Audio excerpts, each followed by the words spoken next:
Hello, everyone, and welcome to WriteHive's panel on YA fantasy. I am your moderator, Isabel Suarez, and I am joined by Dakota Rain, and I am the founder of Inked and Gray, a small press dedicated to bringing stories to light that need to be told. Kayla. And I'm Kayla Worthington Strong. I'm writing a young adult fantasy novel that explores what happens when you mix dragons and weave. Leah. I am Leah Marie Ghosts, or LM Ghost. I'm a young adult fantasy novelist. I've written the Children of Lilith series, which so far consists of one book that is published called Ascend. The next book is Descend, which will be out soon. And about twin Lilith, the OG witch. So it's pretty interesting. And finally, Shay. I'm Shay Ballard, and I am a YA fantasy author. I'm presently working on a YA fantasy fairy tale series. And that's the first book will be released by Inked and Gray. Good luck. Cool. Well, shall we get started? When I began writing and opened up to my friends about it, one of them asked me, how do I know if I'm writing YA fantasy or adult fantasy? So I think that's a great place to start. What is YA fantasy and how is it differentiated from adult fantasy? I would love to tackle this one. For starters, it's about coming of age, young adult. It's about that process of going from child or adolescent into adult, and all of the trials and tribulations, which can mean some fairly adult conversations, but for the most part, it deals with morality, and I think morality on some level is always found in young adult because we're trying to teach kids how a good person should be or how they should see other sides of a story. I think that the point about seeing other sides of the story, one of the key aspects of young adult literature for me, because as kids we have a fairly black and white view of the world, and part of growing up is learning there are shades of gray out there.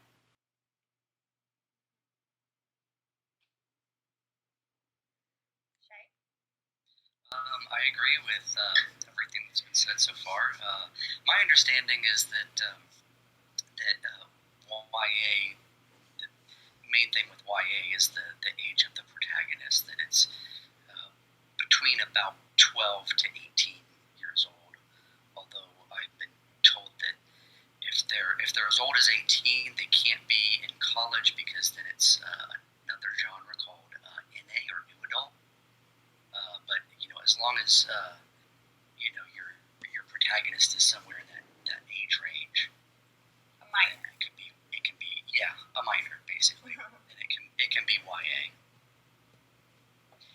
Yeah, NA is still one of those genres that's not fully fleshed out, for lack of a better word.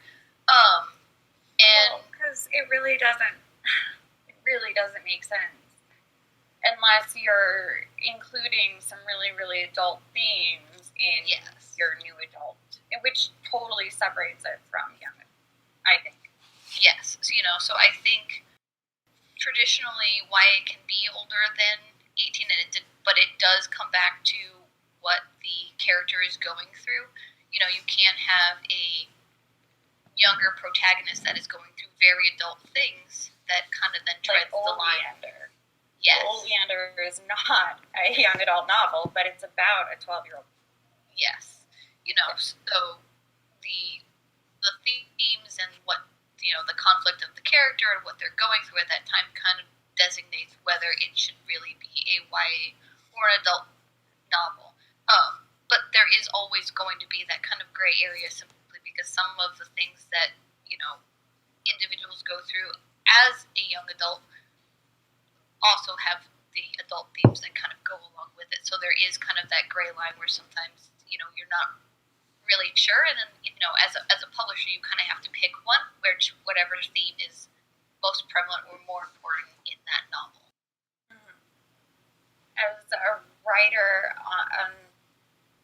mom of a 13-year-old and an almost 12-year-old. They are literally just coming into young adult now. And for me, I try to write the book I wish existed when I was their age. Like, Harry Potter did great. We all know this. It showed us empathy, it showed us compassion, and it showed us how to look at the world different. And studies have proven that if you've read it, you're probably more empathetic and compassionate of a person, and also more interested in worldviews. But there wasn't a lot of representation in Harry Potter. But my world was always very colored, very rich with culture. I have a Thai adoptive grandmother who took me to Buddhist temple, a Jewish half-uncle who took me to synagogue, and I learned about all the world in my very military world, and I never saw that in books. So for me, it's about creating the world that I wish existed for everyone, I guess. That's awesome. And I think I forgot what we were talking about. No, it's fine. Sorry.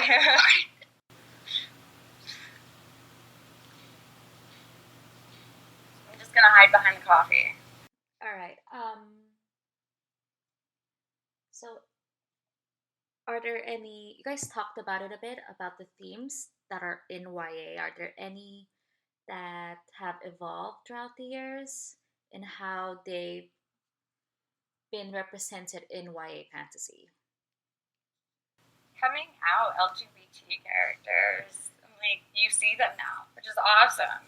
Like, when I first started writing my book, I didn't realize how many other books existed with LGBT characters that were being written or that were just published recently, because it's not really mainstream, so to speak. So I created characters that were LGBT, but were just people. Like, in Orphan Black, Seema said, my sexuality isn't the most interesting thing about me. And I find that to be very true. It's never the most interesting thing about anybody. Their person is. So in my book, I create characters who are gay, who are non-binary, who are lesbian. But guess what? They're just characters of people. And they exist. And they're friends, and they're enemies, and they're people. So that is huge. Now we see the world as it actually is in young adult, and I think that's awesome. That's really great. Dakota? Well, I've also seen an increase in YA fantasies that deal with mental and physical health. I think that now it's more of a conversation that we can have on a more outspoken level. You know, I think mental health especially is one of those things that we just kind of we didn't talk about it, maybe because we didn't know how to talk about it. But now we're seeing more books that that openly have characters with mental health issues, you know, and that talk about how individuals with mental health issues interact with the world, and how, you know, we are human too. And I think that creates an open conversation that, you know, as myself as a parent can talk to my children about, in regards to, you know, how we are people too, you know, and how it's not something that we should necessarily hide behind, but also that it's something that we can have the open conversations about. It is in the books. It's not something that's like the redheaded stepchild or something that, you know, we just have to kind of ignore. I was the redheaded stepchild. Sorry. And I was the one that was always told we were adopted. So I mean, my mom said that to me. She also said they didn't like me, so they brought me back, which is like why I totally agree with your mental health assessment. Same.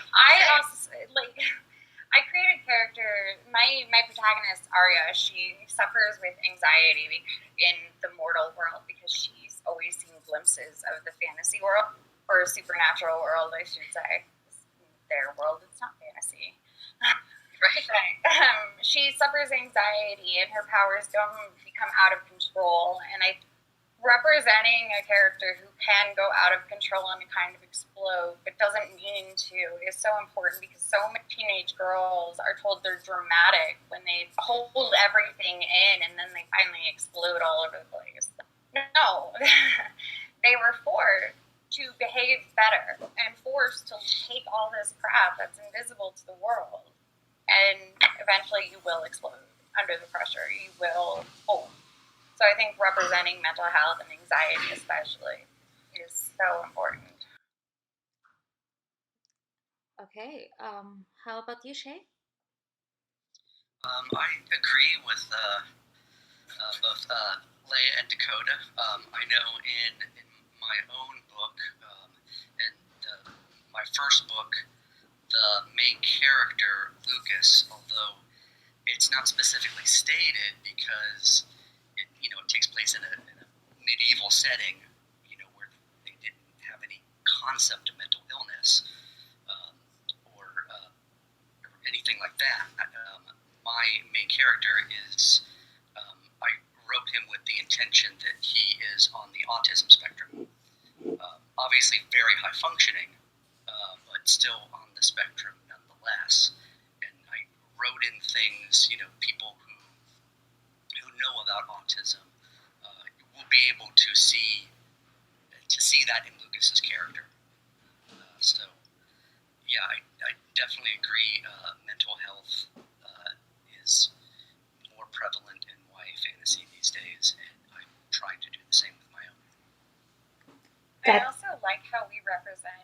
I wish there was a person of color on the panel. Like, no offense. I mean, like someone black, I guess, because I feel like we're talking about YA adult fantasy, but we're missing a whole aspect of YA adult fantasy, which is the African and Asian and Middle Eastern and South American influences on fantasy that we see in modern day on television. And we see all of that, but there's nobody here. Oh, don't worry. We'll be talking about diversity in YA in a bit. Right. But first off, Kayla still hasn't answered. So, Kayla, what are some themes seen in YA fantasy now that weren't prevalent back then? So I'd say the biggest ones that I've noticed have been the ones that everyone's mentioned so far, especially the gender and sexuality and mental health.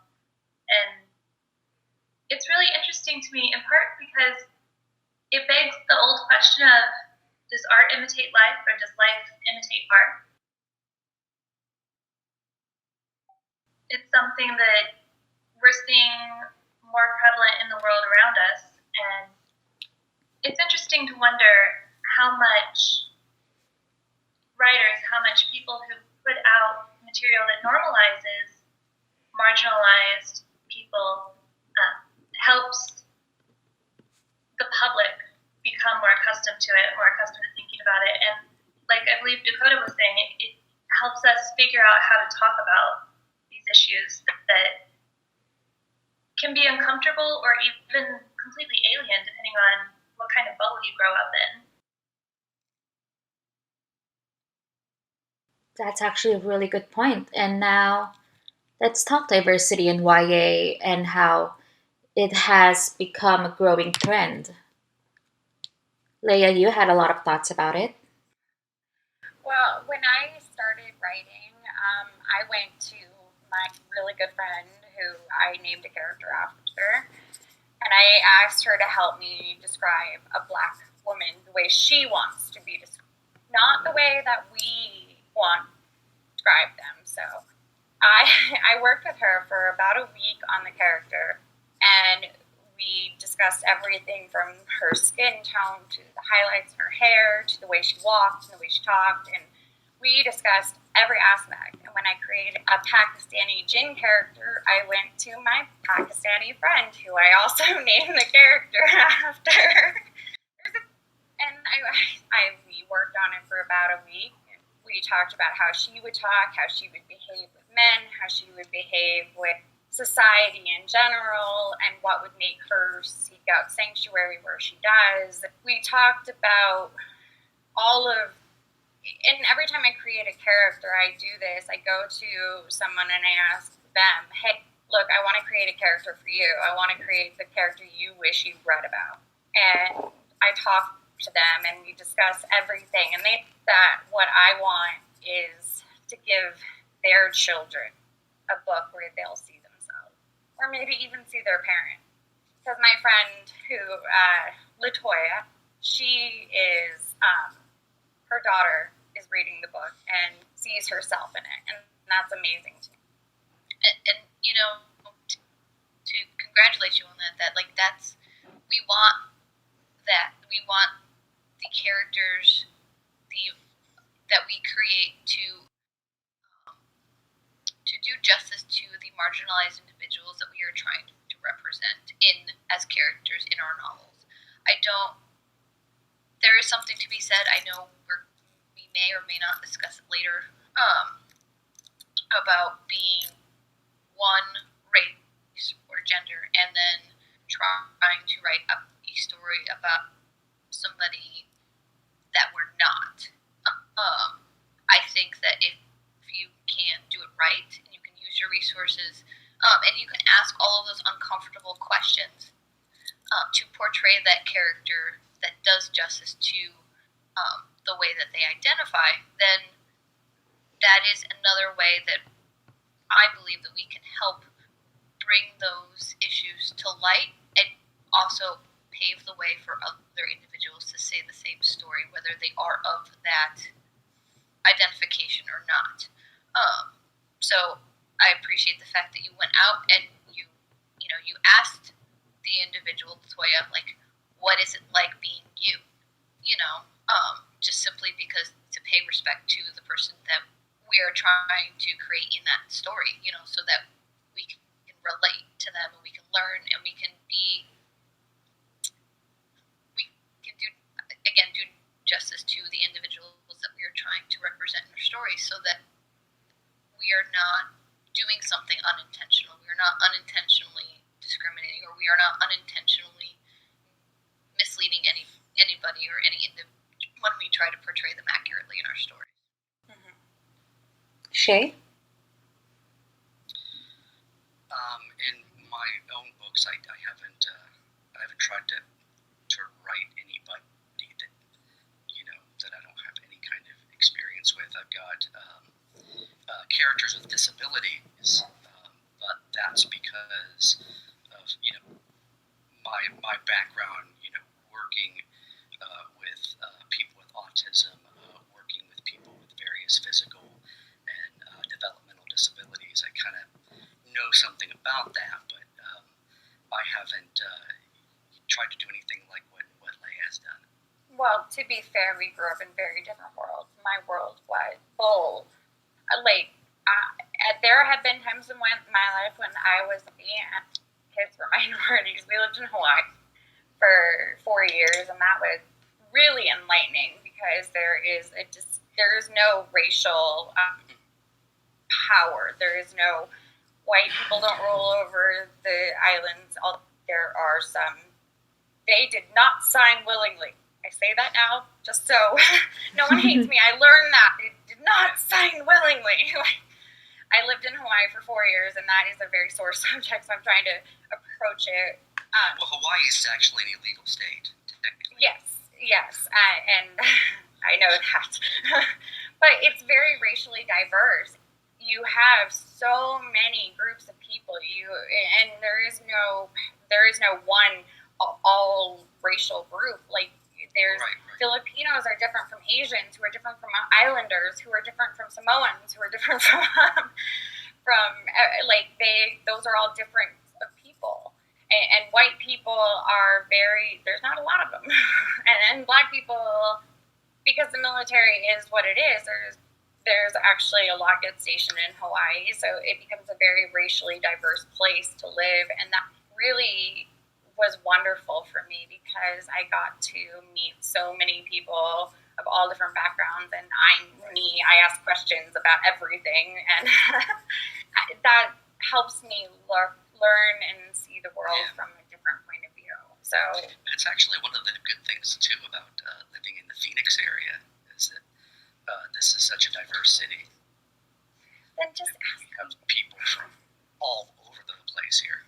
Mm-hmm. All over the world. We come to Phoenix. Kayla? I am majorly impressed by Leia's approach, and I'm going to be stealing that myself.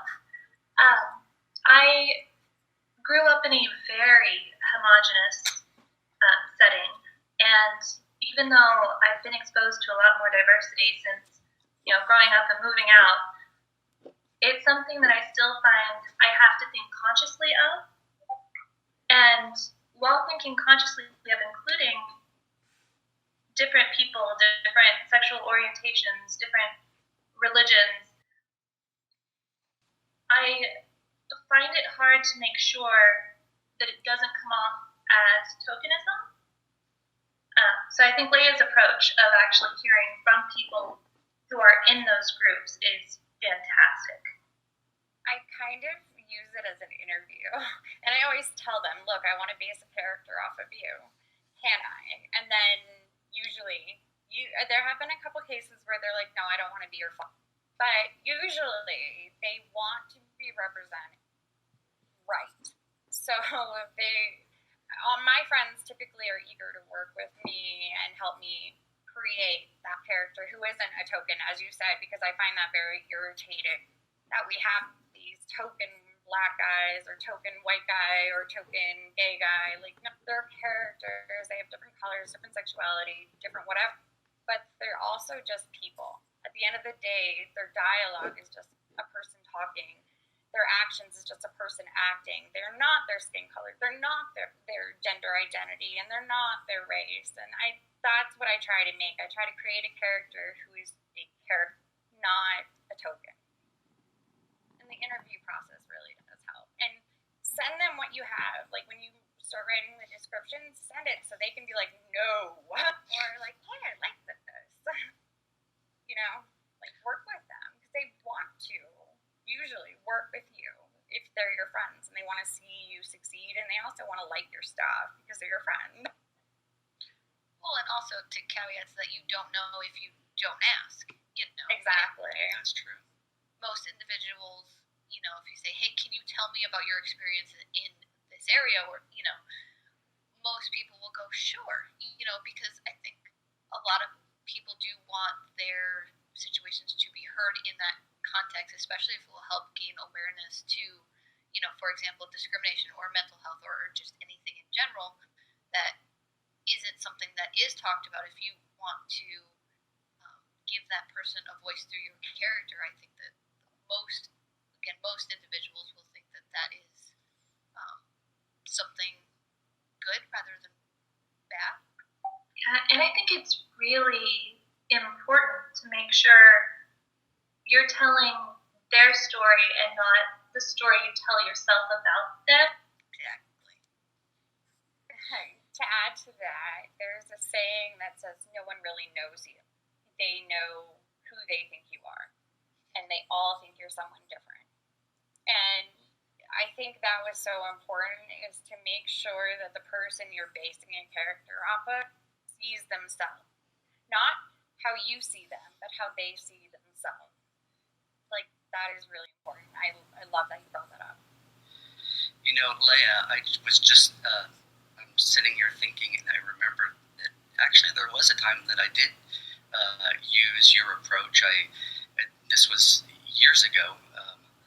I interviewed a Jewish friend because I wanted to write a Jewish character, and I wanted to get the character right. And it's an old book that I wrote that is not published. It probably We all have those. Well, it probably needs a whole lot of work if I ever wanted to see the light of day. But I completely forgotten about that. But I'm glad I actually did. I actually did do that. I just completely forgot about it. And did it help you? Yeah, I think it did. Between talking to them and all the books that I read, I think I got enough to do justice to the character. All right.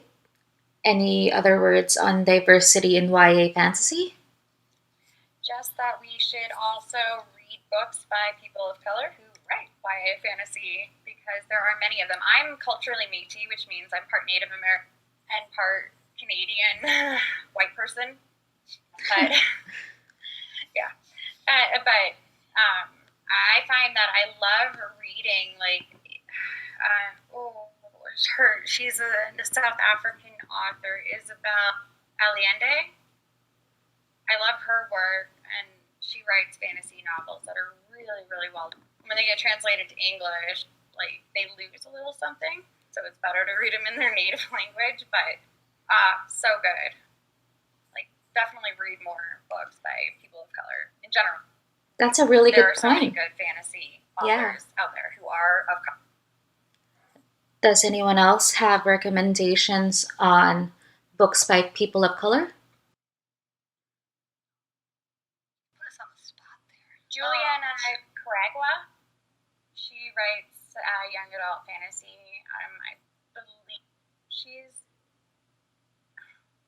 I believe they're over there. They're right over there. I could go grab them. I have a name, Roshani Shoksi, who is Filipino and Indian.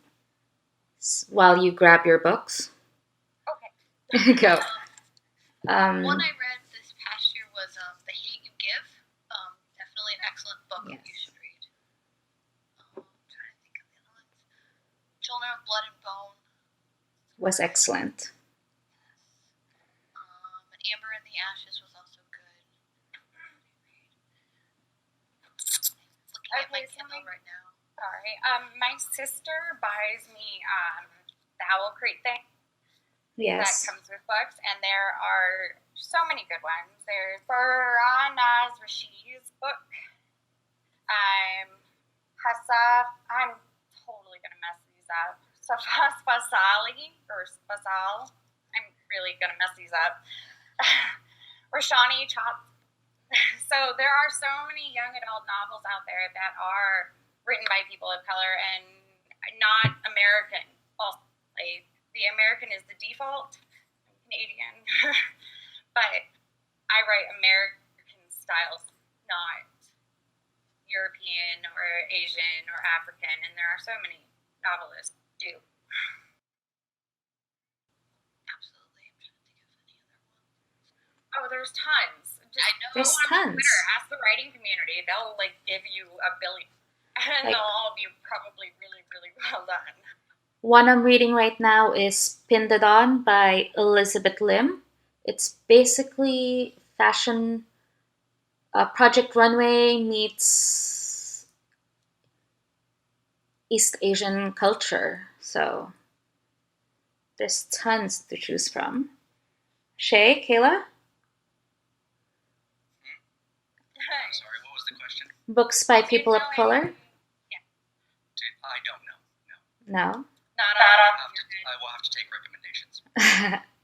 What about That's okay. As long as you're willing to open your world up, you're never being ignorant by choice. So that's the key to life, is learning how to open your world and accepting all of these cultures and choosing to live in a very small world.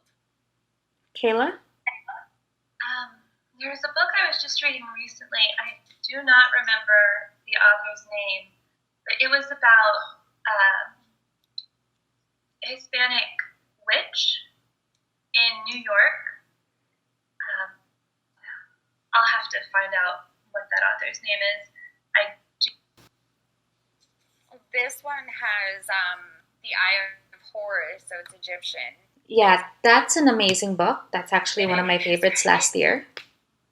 Yeah, it's really good, but my shelves are packed, and those were the ones that were in the front. Okay. But I really enjoyed that one a lot, and I wish there was more outside of American perspective on fantasy, or outside of English-speaking fantasy, because there's so much out there that we just don't know and can't enjoy, because there isn't a lot of that brought into English writing, if that makes sense. Yeah, it does.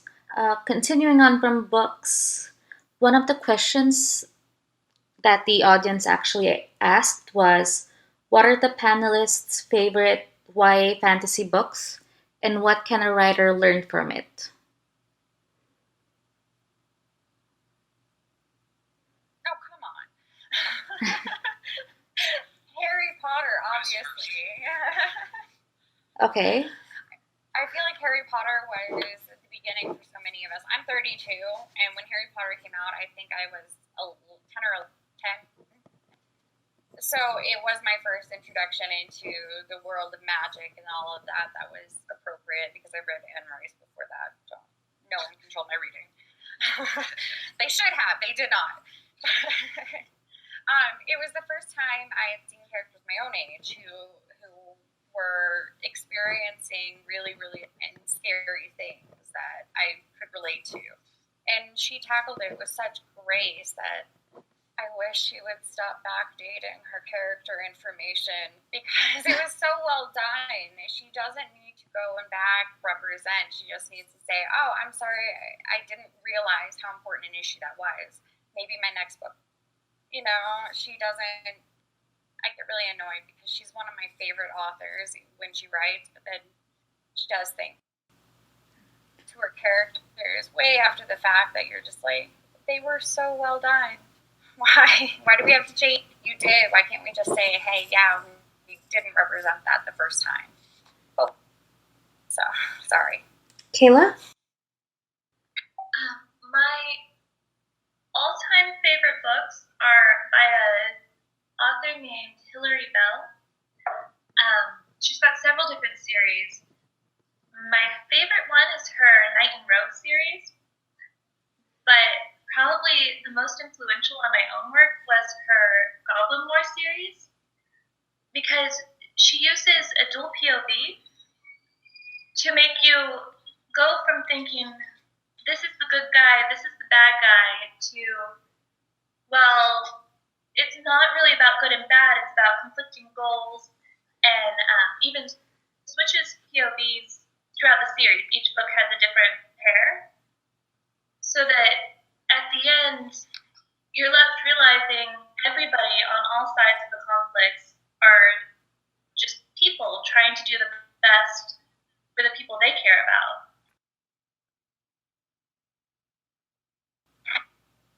Dakota? You know, when I was younger, I didn't actually read a lot of YA. I started out reading things like Grim Fairy Tales, things like that. Honestly, I would say it's a toss-up between, honestly, the Nancy Drew series or Aragon. And that series, simply because I like Nancy Drew because she was a girl and she was doing really cool things, that I wanted to do. She was, the star of her own, book series, and we don't at that age I didn't see a lot of women main characters, so I really kind of related to how she wasn't portrayed as a weak individual. So I kind of really resonated with that. And then Aragon just impressed me simply because of how young he was when he wrote the story. And it kind of oh goodness, is that a good thing or a bad thing?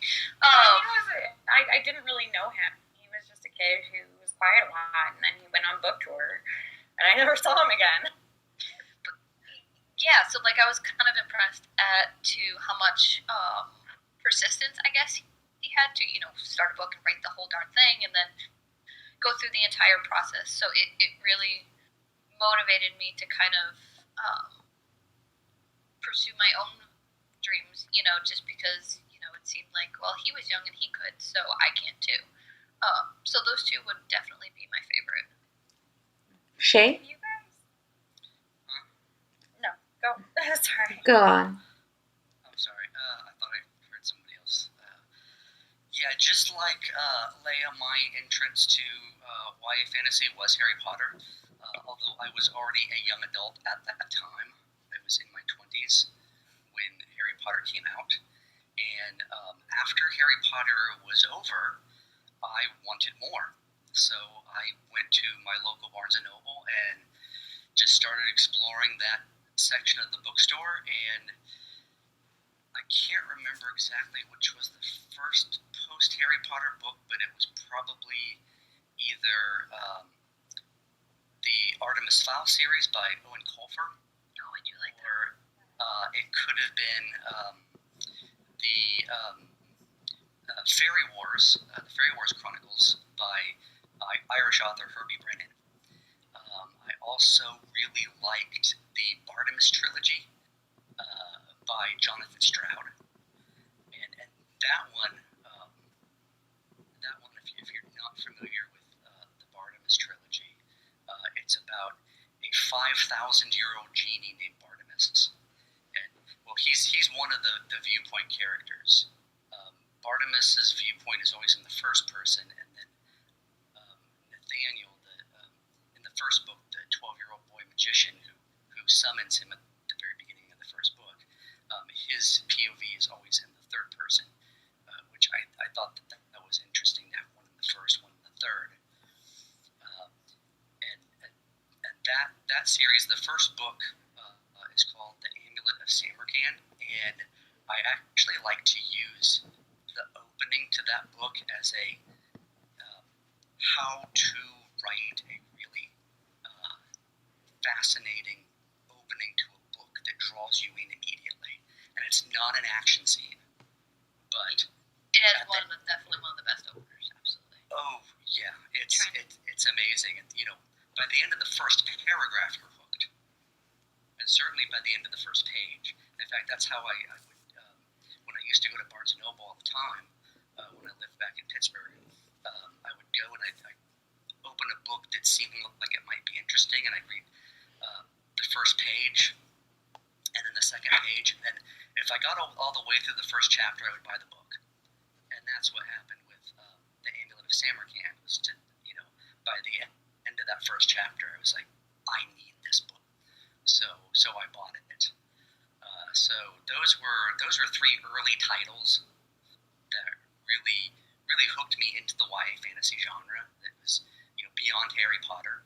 That made me realize, wow, this is a really amazing genre. I want to write in this.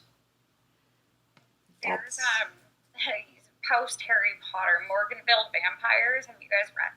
It is hilarious. It is one of my favorite series because I created a character that is based off of a few different influences, like Dumbledore, but there's a character in the Morganville Vamp who wears bunny slippers, specifically vampire bunny slippers, and I loved his character so much that I wanted to create a character who represented Dumbledore and represented this other character and completely eccentric, and that's when I came up with Maddox Weatherly, who has a color-changing beard.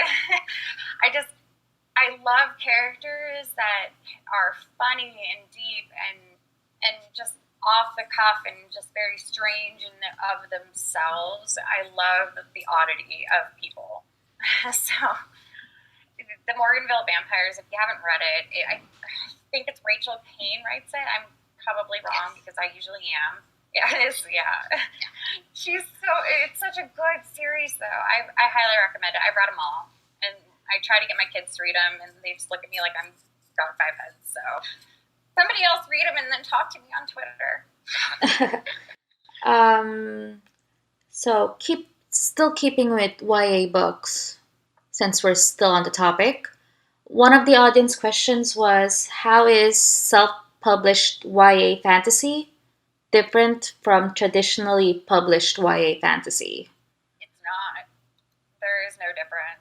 There's no difference at all, except for that one person chose not to go through the traditional publishing route, and one person chose to go their own. The content is the same. So I say there is no difference, except for who's advertised. Yeah, definitely the visibility. I mean, self-published authors don't have the same visibility without all of the marketing and things like that the traditional publisher has, just by virtue of their name.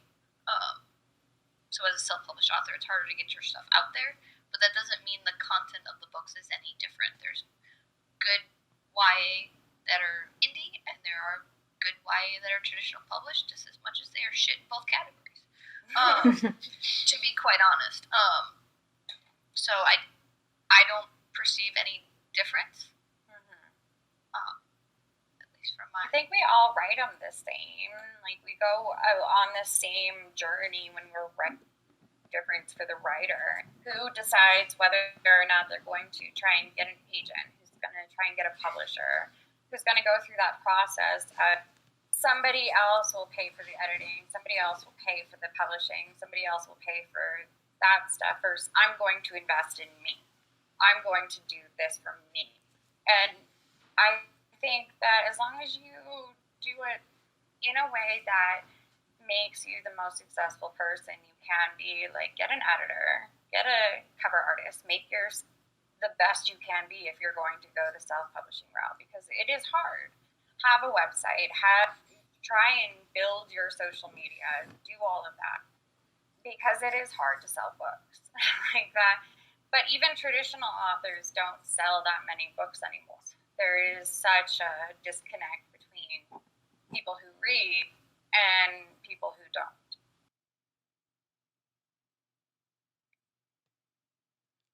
Kayla? I don't really have anything to add on this. I think that we've pretty much covered at least everything I know about the difference. Is that the same for you, Shay? Yeah, I put out my first two books I put out myself, self-published, and it didn't really go anywhere as far as sales because I didn't really know how to market. So that's why I'm excited about now being with an indie press.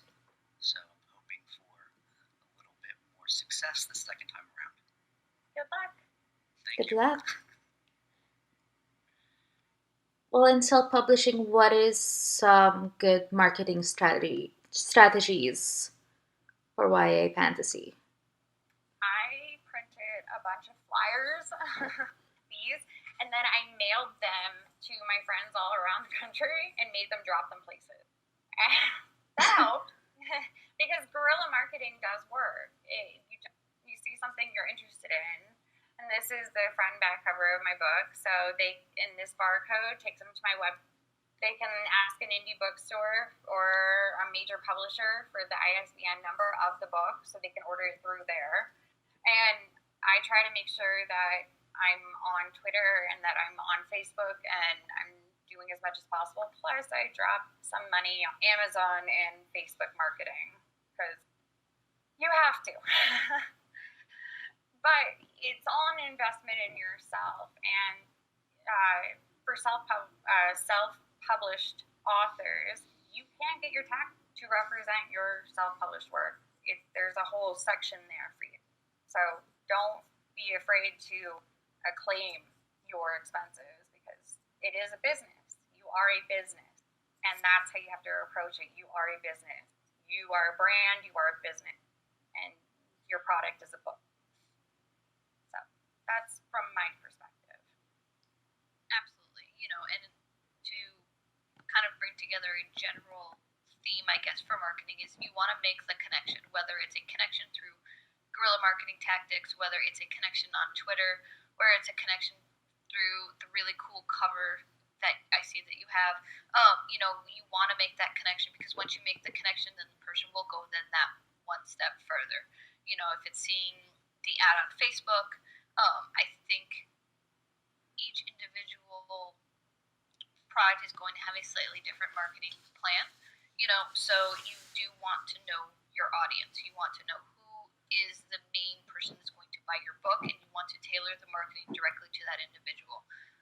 If it's, for example, individuals between this age group who read these kinds of books, you want to definitely market and tailor the promotions and timings and things like that. If they're on social media, if they are on just through Amazon, you want to make sure that you are doing that research so that you can hone down your demographic and make sure that you are marketing to the individuals who are most likely to buy your book, especially when it is a business. You don't want to spend tons of money on tons of widespread marketing, only to realize that your marketing is not going to affect anybody on the fringes because they're less likely to buy your book.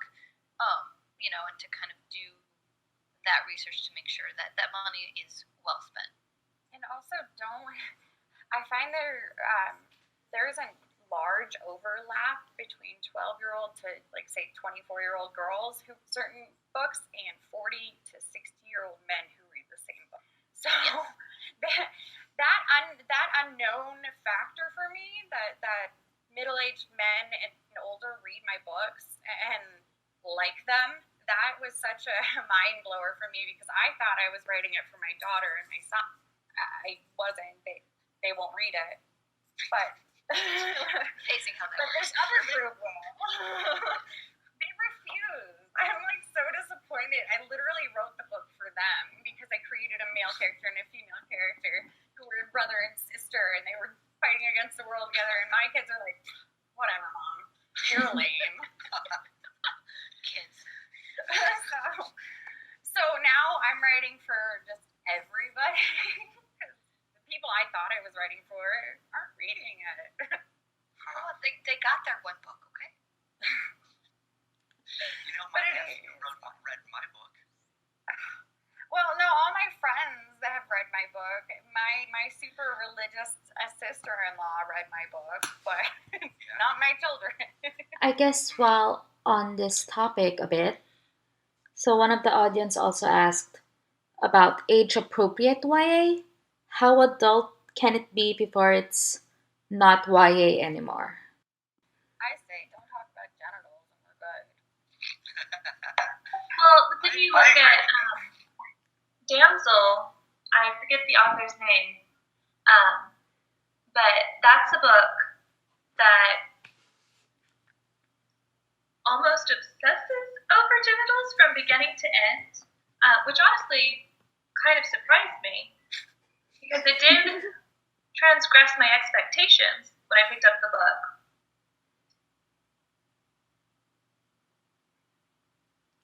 Dakota? So, I don't know if there is a hard and fast rule. I think there's just a most of the time. So Sarah J. Maas, YA. What was that? So Sarah J. Maas, Avatar? Damsel. Damsel. Not familiar with that one. Neither am I, but I'm writing it down. Yeah. Ilana K. Arnold.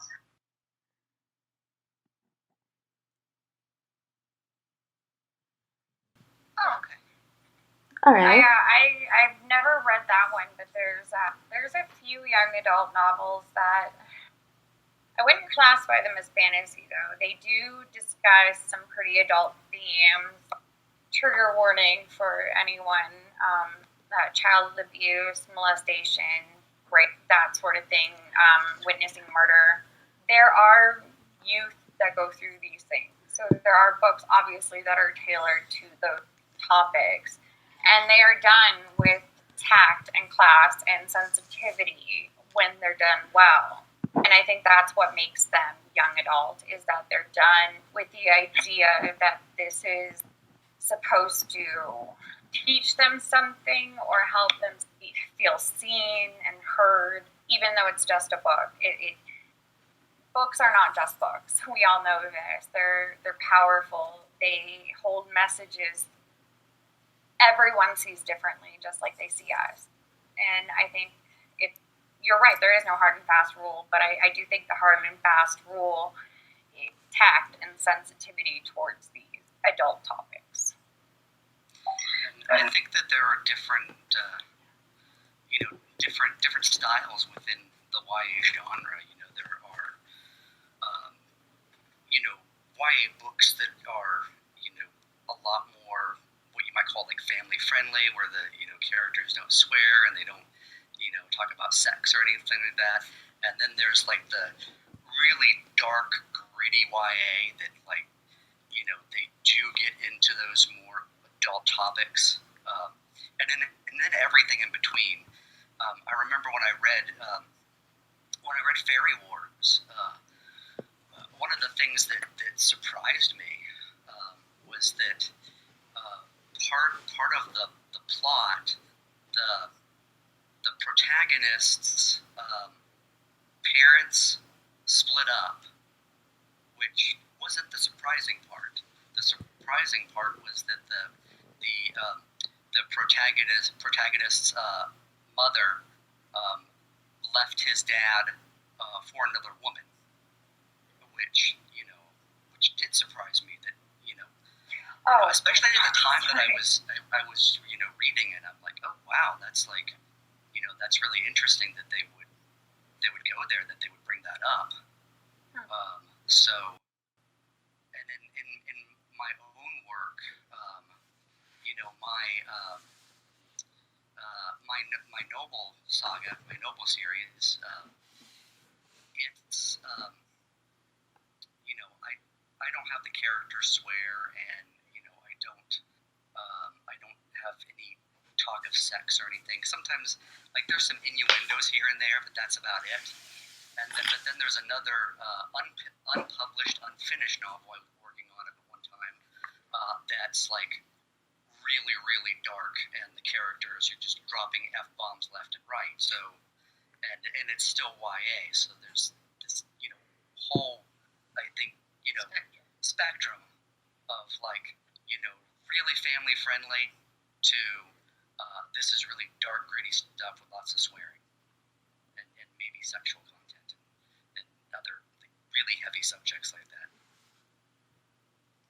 There's a book called Afton of Margate Castle. I forget the author, but it is a young adult novel. It's about this girl who was born as a serf, but she's raised by noble people because their daughter needs a companion, and she's particularly. And the entire book covers forced marriage, rape, beating, spousal abuse, and then, but it's still young adult. Like, it's wildly deep and a really great historical fiction novel, but it was written as a YA novel, and I found that very interesting. My own books, we don't swear. Okay, we swore once. But we have kidnapping and other forms of violations on a person's body. So, it does become borderline, I guess. But we don't swear. Yeah, usually the way that I handle that in my books, at least with the Noble saga, is because the characters do swear from time to time, but it's like Lucas swore loudly. Oh, I indicate that I indicate that he said something, but don't say what it is. Just that he swore. Oh, sorry. Cinda Williams Chima, I've only read her Seven Realms series, but her characters swear a lot, but I think she gets it past the gatekeepers by using made-up swear words. So they have meaning to the characters, and it comes across, but, a super religious parent who's flipping through to see whether or not this is appropriate for their child won't see that and think, oh, what vulgar language. That's a good sneaky way to get it through. I actually wrote it so my in-laws wouldn't forbid because they're Baptist, so they're super strict, like no drinking, no dancing, no music, no. That's their level of baptism. Not everybody who is Baptist is that level, but that's their level. And what I find is really fun is that they let their kids read my books, even though they're not about one God. My books have a god and a goddess, and the devil is in it, witchcraft and supernaturals of all sorts. So I find it very interesting what people will say is inappropriate versus what they will say is okay. And the fact that we're stuck up on language of all things as the problem is hilarious. Okay, last question. Also from the audience, what is some advice for new writers who wish to write YA fantasy? I think Kayla should start. Yeah. Yeah. Read and find a writing group. Because reading is the best way to figure out what's out there, to kind of internalize stuff like pacing. Because you can study a ton and not really have it click until you've just immersed yourself in it. Dakota? I think other than read, I do think you should. Because reading is one of the main parts. If you want to create something for a certain specific audience, you should kind of get the idea of how far and wide the spectrum goes. Reading everything from your Harry Potter that is relatively tame to some of the more Shocking. There we go. Thank you. Some of the more shocking YA books. Also get to know, your character and things like that, and kind of plan out what topics, what themes. Do some research into what YA means. We can talk on a panel all day long about the difference between YA and adult and YA and MG and all that. But I would definitely make sure that you are as competent as you can be in the area that you wish to write in, regardless of whether it's YA, fantasy, or whatever. And definitely I would recommend talk to indie authors about what they've written. Definitely read up on something, ask questions. It's just my overall go-to is ask.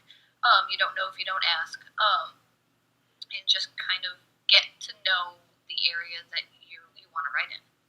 Shay? Yeah, I absolutely agree with Kayla and Dakota on reading.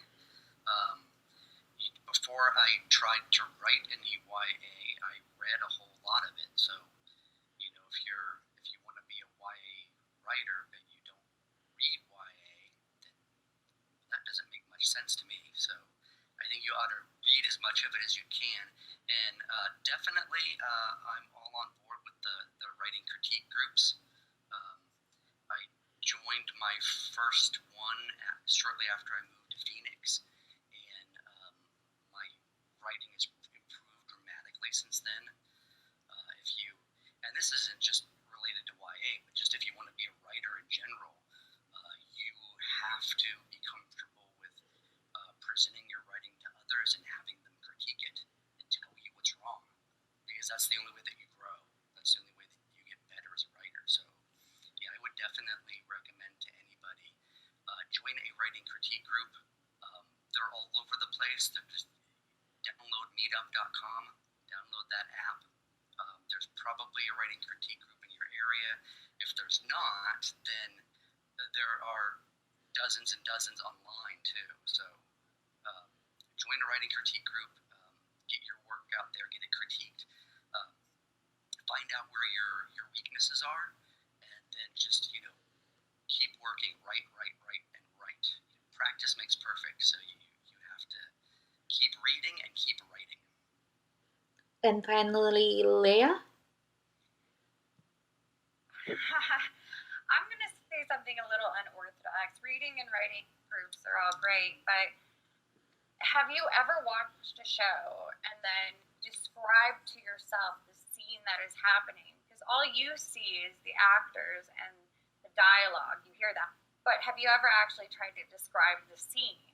I find that I do that a lot. I will write out a scene on a show that especially when I'm trying to work out a problem in my own characters, I will write out I will look at the scene, I will describe the room, practice writing, and then that actually ends up helping me come over writing blocks. And I do things a little bit differently. I use beta readers while I'm writing, so my chapters are 5,000 to 7,000 words a chapter because there's a theme of 13 chapters and everything. And what I do is I send them the chapter after I'm done with it, and then they read it, they critique it, and then they get fact. And that helps me fix any problems before I've gotten too far down the line. And a lot of writers like to wait until their finished product. I get that. I don't find it particularly helpful because then you're just stuck with a huge bunch of feedback and a whole lot of work. Mine, it cuts it up a little bit, and I find that that's really helpful. Writer groups are great, but I prefer reader groups because they're who you're writing for. They're the ones that are going to tell you whether it's good or bad, and they're the ones who want more. A lot of writers, they're focused on typical rules, whereas readers are okay with stylistic choices. And writers tend to get a little bit nitpicky about certain writing style and stylistic choices. So I think that if you're not a really social person, you can always do beta group while you're writing. And then use an editor, of course. I recommend editing. If you know an editor or if you need to hire one, there's tons on Twitter. They will help. It is the best thing you can do for your work before you put it out there. Thank you. Have somebody else look at it. And this concludes the YA Fantasy panel of WriteHive. It was great talking to everyone about YA Fantasy. I'd like to thank our panelists for taking their time to share their knowledge with us. Where can the audience find you? Twitter handles, anything? You can find me at Lofty Wolf on Twitter or authorlm .com or authorlmghost@gmail.com. I'm around. Kayla? I'm at Witching Words on Twitter. Shay? You can find me at Shay Ballard on Twitter. You can also go to my website, shayballard.com, and if you're interested, you can sign up for my monthly newsletter. I also have a Facebook author page, and I think that is author Shay Ballard at facebook.com/author Shay Ballard. So those are the places you can find me. And Dakota? I am on Twitter at Inked in Gray. I am on Facebook too somewhere. I'm not on Facebook as often, I believe. The website for Inked in Gray is inkedingray.com, and you can find me there. Also my small press there. I do write some stuff on Medium at medium/inkedingray. If you're getting the hint, Inked in Gray, you'll probably find me somewhere. If you Google the words. You can also find me on PlayStation Network. Nice. All right.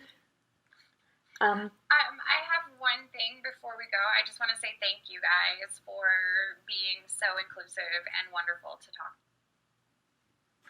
Awesome. Same to you as well. Awesome. Thank you, guys. Thank you. And thank you, everyone.